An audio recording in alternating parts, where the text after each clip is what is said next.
Is it Rossetto? Or Rocchetto? In the past, we can call this variety Rossetto, Rocchetto or Rocciola. To make things a little bit more complicated. Yes, of course.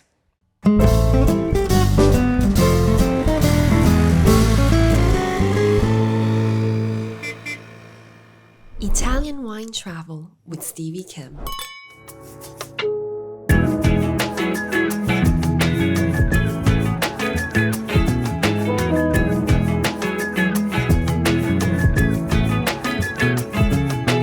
Hello, my name's Stevie Kim and welcome to Italian Wine Podcast on the Road edition. And that means MammaJumboShrimp, our YouTube channel. And with us today, we have Enrica Cotarella. Ciao, Enrica. Ciao. Hello, everyone. First of all, where are we? So we are located between Umbria and Lazio region in the middle of Italy. In reality, we are from Umbria. My family is from Umbria. But at the time, my uncle and my father decided to invest in Lazio region. So at first, they created the first winery in Montefiascone in the land of the SS test around the end of 70s. And then they decided to invest here in Umbria in 1999, so we are in the new winery. We are in Umbria, but in front of us we have the Tiber River. So on the other side of the river we have Lazio region. Tell me, for someone who is less familiar with Fallesco or Cotarella, of course, you know, your father and your uncle, Renzo and Riccardo Cotarella, they're part of Italian wine history. But those who are less familiar, what are the 5 things they must know about the Cotarella family and wine business? It's a great question. Probably that we are a family winery, so we are the 3rd generation in the wine business. Actually, we are 3 sisters. Everybody together here at the winery with a lot of passion and a lot of you're enthusiasm. not really sisters, right? No, but we are like sisters. Yes. In reality, everybody thinks you're sisters, but you're not actually sisters. In reality, we grew up together in the same house with 2 mothers and 2 fathers and our grandmother. So I remember that we had the same bedroom all together. Me, Marta and Dominga, and our grandmother Grazia. And so we are, like 3 sisters. That's the same. How are the roles divided? Who does what? So Marta, she's the CEO of the family. Dominga, she follows all the commercial part and marketing, and she follows, in reality, all of our projects. And then there is me, that is marketing and communication and hospitality. So now we can talk, we've spoken a little bit about the history and the family. Let's talk a little bit about the wines. So we produce, in reality, a lot of different labels. We decided to divide the production. So we have the everyday wines, and we have the Vitiano label, Tellus label, or Poggio dei Gelsi, that is the historical label. Then we have the second cruise, like Sodale and Trent'anni, Soente or Verde Luce. And then we have our selections, Montiano, Marcigliano, De Brunello. So actually we talk about Tenuta Marcigliano, so Marcigliano estate for the Umbrian production, the Montiano estate for Lazio production, and then we have Le Macioche for Tuscany production. So actually, probably we have around 10, 12 different labels. So when we're thinking about Fallesco or Famiglia Cotarella, what is the flagship wine? The flagship wine is, of course, Montiano. Montiano is our iconic wine and was a big challenge for the past because we have this beautiful story regarding my uncle Riccardo. When he decided to produce a Merlot here in Lazio region, everybody thought that he was totally out of mind because he decided to do the studies in Lazio region, in the land of the Estes test, so a land usually vocated for the production of wine. And then in 1993, we had our first vintage of Montiano. And Montiano represents the story of the family, the courage of the old generation. Explain to us this evolution? Because it was Fallesco originally, the name of the winery, and now it's Famiglia Cotarella. Why? Why did you change the name? You know, I think that when my father and my uncle started in Lazio region, probably they didn't know that in the future, Famiglia Cotarella, it could be a big winery, an important winery, not only here in Lazio region, but maybe all over the world. So at first, they decided to create a small winery called Fallesco from the Falisci. The Falisci were the old citizens of Montefiascone. And then when we arrived, me and my sisters, at the winery in the middle of 2000, we said, probably we have to communicate more the family. We want to communicate our family.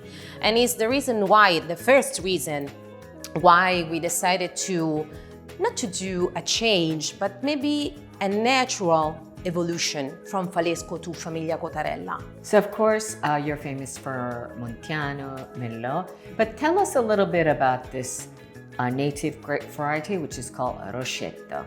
Yes, the Rosetto too was an important challenge for the time because it's an indigenous and historical variety from Lazio region, most of all around the Bolsena Lake, that is the volcanic lake that we have here in Lazio region. And we did around 20 years of studies thanks to the collaboration with the University of Agronomic and Viticultural and Enology in Viterbo.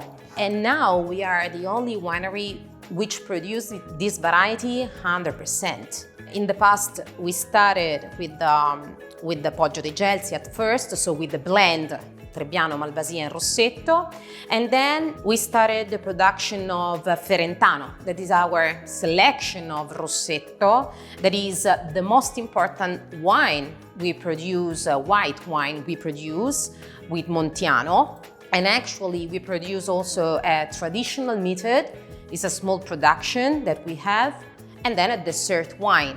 The Rosetto in the glass has hints like almond, pineapple, peach, so exotic fruits. At the same time, it's very savory because we are in a volcanic soil. So this expression of minerality, savory, is very dominant inside this kind of wine. So which one is your favorite?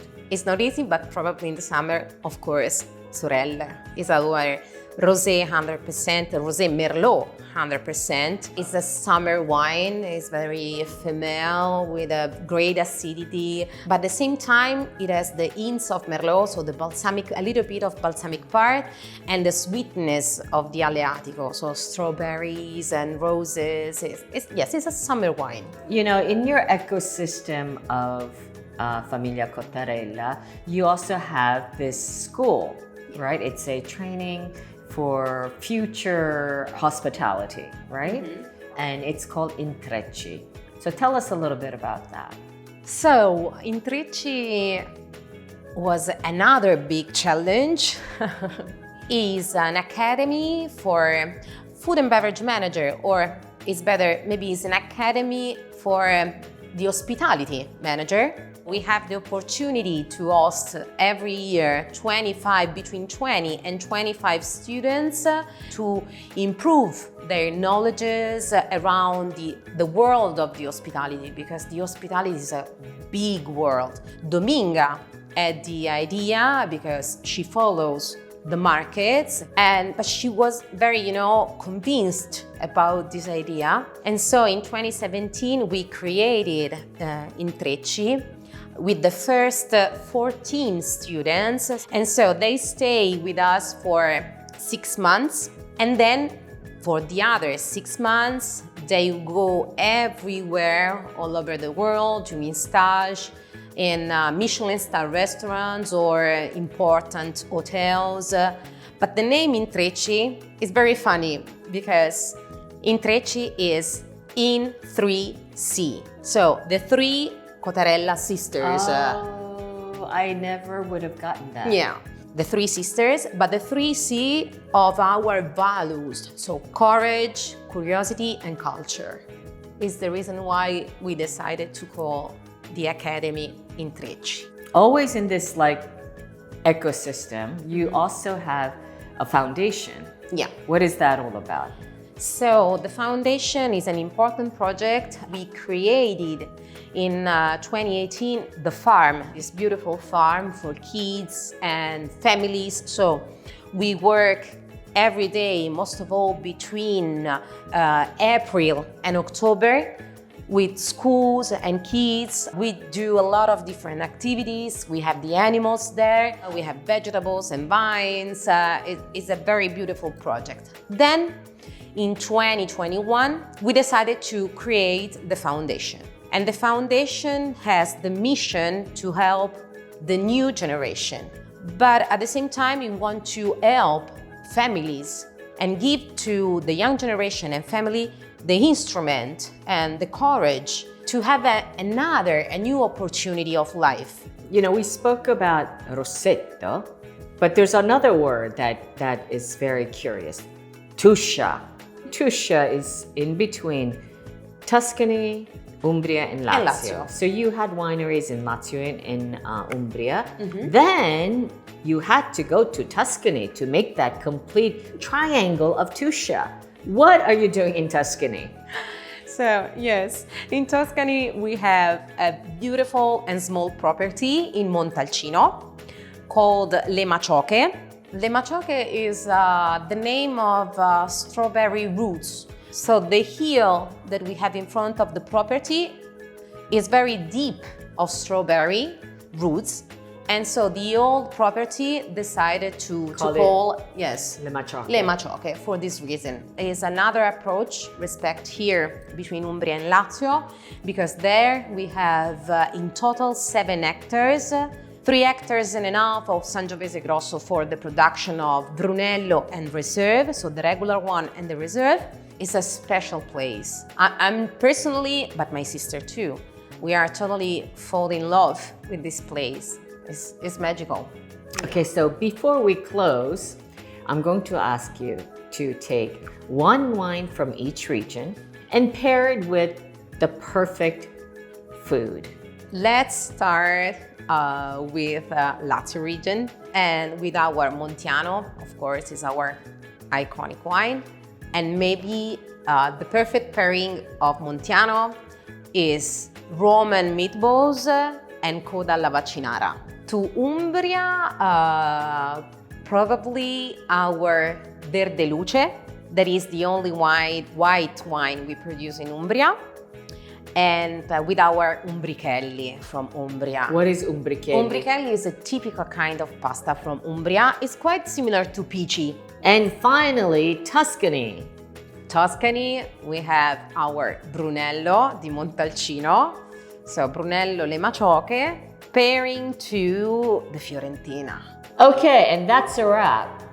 Chin Chin with Italian Wine People, and today it was with Enrica Cotarella. And ciao ciao. Thank you. Ciao.